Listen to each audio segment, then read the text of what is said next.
देखें जो उसके सर पे चोटें आई हैं, जिस्म पे चोटें आई हैं, जो सर पे चोटें हैं उसकी 337 है 5 उसकी FIR चार्ट हो चुकी हुई है और वो नॉन अवेलेबल है। कहीं हवा की बेटी के साथ रेप किया जा रहा है और कहीं पर हवा की बेटी के साथ तशद्दुद। मैं हूं काशी बसरा और आप देख रहे हैं टुडे टॉक। आज हम बात करेंगे रिजवाना की, जिस पर जज साहब की बेगम ने बहुत ज़्यादा तशद्दुद किया है, जो अभी भी खतरनाक हालत में है। तो इस वक्त हमारे साथ मौजूद हैं बिलाल अनवर बसरा एडवोकेट। उनसे हम लॉ के पॉइंट से जानेंगे कि ये वाक़या कैसे पेश आया और जो तशद्दुद है उसके ऊपर कौन सा केस नाफिज होता है। अस्सलाम वालेकुम। वालेकुम अस्सलाम। कैसे हैं सर? अल्हम्दुलिल्लाह, अल्लाह का शुक्र। सर ये रिसेंटली जो जज साहब की जो बेगम है, उन्होंने एक रिजवाना जिसकी उम्र 14 साल है उसके ऊपर टॉर्चर किया, उसके ऊपर तशद्दुद की है, तो इसके बारे में आप क्या कहेंगे? जी बिल्कुल गलत बात है। जो तशद्दुद तो किसी पे भी नहीं करना चाहिए, चाहे कोई सर्वेंट है, चाहे कोई आपका ग़ुलाम है या आपके पास काम कर रहा है, आपके घर में काम कर रहा है या आपका एम्प्लॉई है। तशद्दुद तो किसी सूरत भी नहीं करना चाहिए, कुछ भी हो। बिल्कुल फ़िज़िकल टॉर्चर तो ना हमारे इस्लाम में इस चीज़ की परमिशन है, तो ना ही हमारा कानून हमें इस चीज़ की इजाज़त देता है। रिजवाना पर तशद्दुद की है, वो जो जज साहब की बेगम है उसको अब छोड़ दिया गया है, जी उसकी क्या वजह है? जी बिल्कुल छोड़ा नहीं गया, वो इंटरम बेल पे है।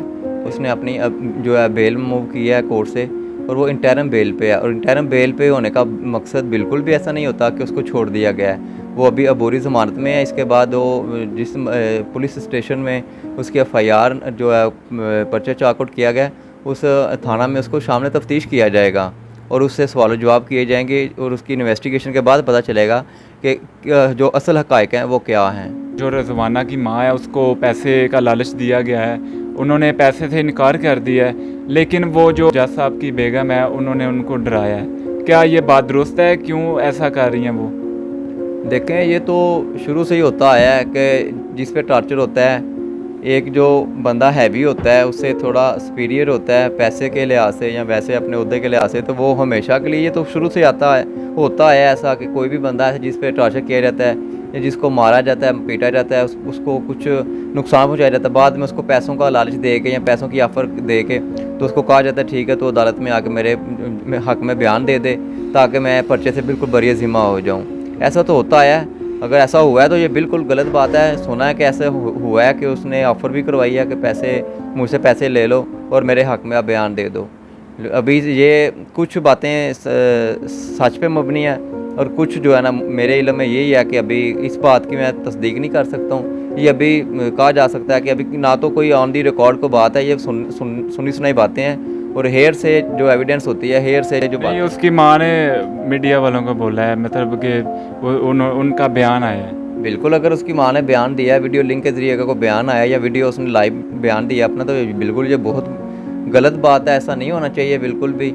और अगर ऐसी बात है तो उसको इस बात की भी सज़ा मिलनी चाहिए कि अगर इसने किसी को तशद्दुद किया है, किसी को टॉर्चर किया है, तो उसके बाद ये क्यों अब पैसों की लालच दे रही है, बजाय कि उसकी दाद रसी करे, उसको मरहम पट्टी करती, उल्टा वो उसको पैसों का लालच दे के खुद जो है ना वो कानून की गिरफ्त से भागने की कोशिश की जा रही है और कुछ नहीं है।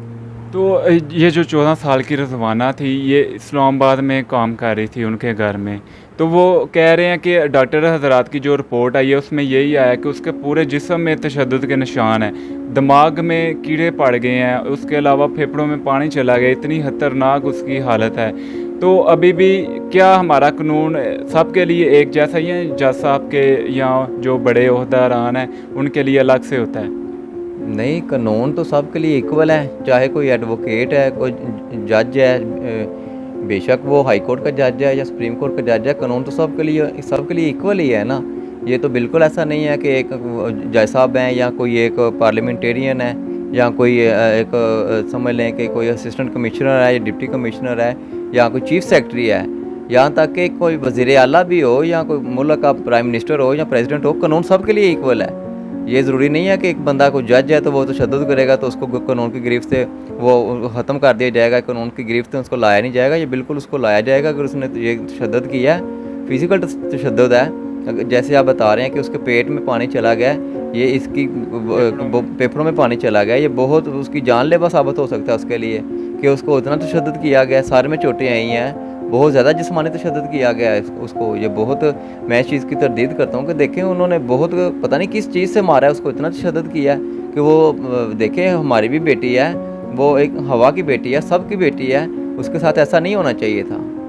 जो उसके ऊपर तशद्दुद हुआ है, हमारा अल्लाह क्या कहता है उस तशद्दुद के हवाले से, क्या उसके ऊपर केस बन रहा है, वो बताएं हमें। देखें जो उसके सर पे चोटें आई हैं, जिसम पे चोटें आई हैं, जो सर पे चोटें हैं, उसकी 337(5) उसकी FIR चार्ट हो चुकी हुई है, और वो नॉन अवेलेबल है। और नॉन अवेलेबल ये है कि वो प्रोहिबिटेड क्लास में फॉल करता है, और ऐसे ऑफेंसेस जो प्रोहिबिटेड क्लास में फॉल करते हैं उसकी बेल बिल्कुल भी नहीं है। हमारा कानून भी इस चीज़ की इजाज़त नहीं देता, और उसको भी बरे ज़िम्मा नहीं किया जाता।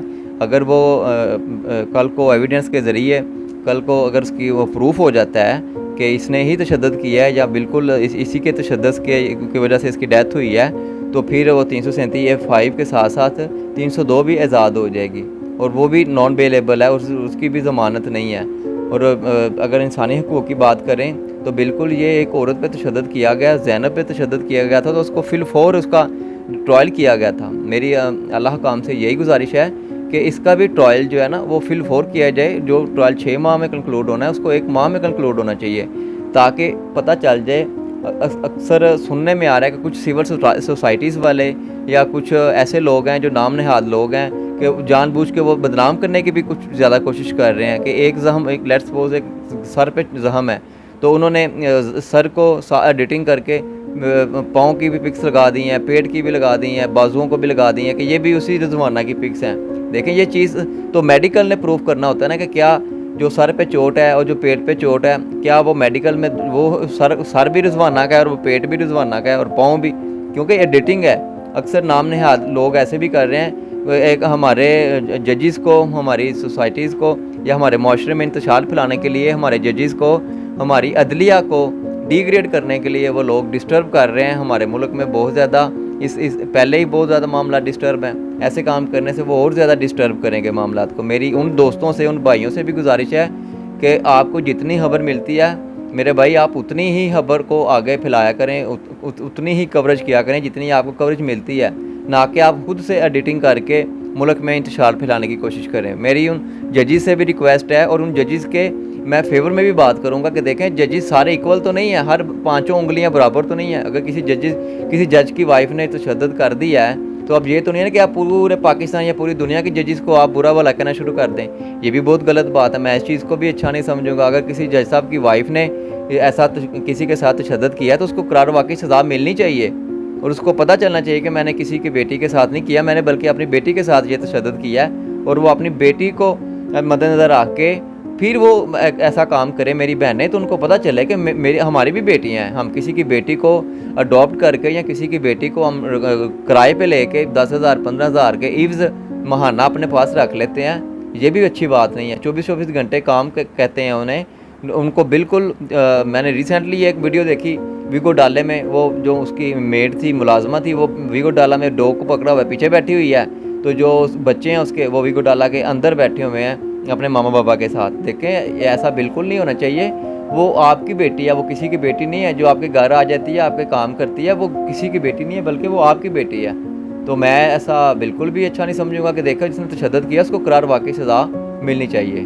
कहा गया है कि वो जो जज साहब की बेगम है वो जहनी मरीज़ है, कि ये बात दुरुस्त है? नहीं, वो अभी उसकी रिपोर्ट नहीं आई है, उसकी अभी रिपोर्ट आएगी, मेडिकल हुआ है उसका, मेडिकल बोर्ड जब डिक्लेयर करेगा इस बात को फिर पता चलेगा क्या वो ज़हनी मरीज़ है या नहीं। क्या ऐसा हो सकता है, पॉसिबल है कि ये जो जज साहब की बेगम है इसको जल्द अज जल्द रिहाई हो जाएगी, ये केस से फारिग हो जाएगी, ऐसा हो सकता है? नहीं, ऐसा कबल इस वक्त कहना तो बिल्कुल नामुनासिब है। ये तो अभी अबूरी बेल पे हैं, अब इन्होंने इंटरम बेल करवाई हुई है, अभी उसके बाद बेल होगी, देखेंगे बेल जैसा लेते हैं कि नहीं लेते। एडिशनल सेशन जैसा के पास उसकी बेल है, और उन्होंने बेल मूव किया है, बेल करवाई है, तो अभी बेल कन्फर्म नहीं हुई। अभी तो बेल कन्फर्म होगी, फिर उसके बाद देखा जाएगा बेल कन्फर्म होती है या बेल जो है ना वो डिसमिस होती है। अगर और बेल होना बिल्कुल उसका मकसद ये नहीं होता कि ये बंदा बरी ज़िम्मा हो गया इस केस से। अभी इसके पास ट्रायल होगा, इसका ट्रायल में एविडेंस पेश की जाएगी, और वो एविडेंस की बेस पे इंशाल्लाह अगर वो प्रूफ हो जाता है कि उसने तशद्दुद किया है तो फिर 100% उसको सज़ा मिलेगी। जी, ये थे वकील साहब जिन्होंने बहुत ही अच्छे से हमारे साथ गुफ्तगू की। उन्होंने लॉ के पॉइंट से भी बताया कि अगर कोई भी किसी आदमी का कोई जज है, कोई वकील है, कोई भी ओहदा है उसका, तो कानून सब के लिए बराबर है। और जो अफवाहें फैला रहे हैं उनको चाहिए कि कम अफवाहें फैलाएं, और जो ये मामला अभी लॉ के मुताबिक चलेगा, कानून के मुताबिक चलेगा, क्योंकि कानून में सबसे पहले ट्रायल होते हैं, अबूरी ज़मानतें भी होती हैं। आप सबको पता है, आप सब जानते हैं, क्योंकि इमरान साहब की जो अबूरी ज़मानतें हैं उससे आप सबको पता चल जाना चाहिए। तो काशिफ बसरा को दीजिए इजाज़त। अल्लाह हाफ़िज़।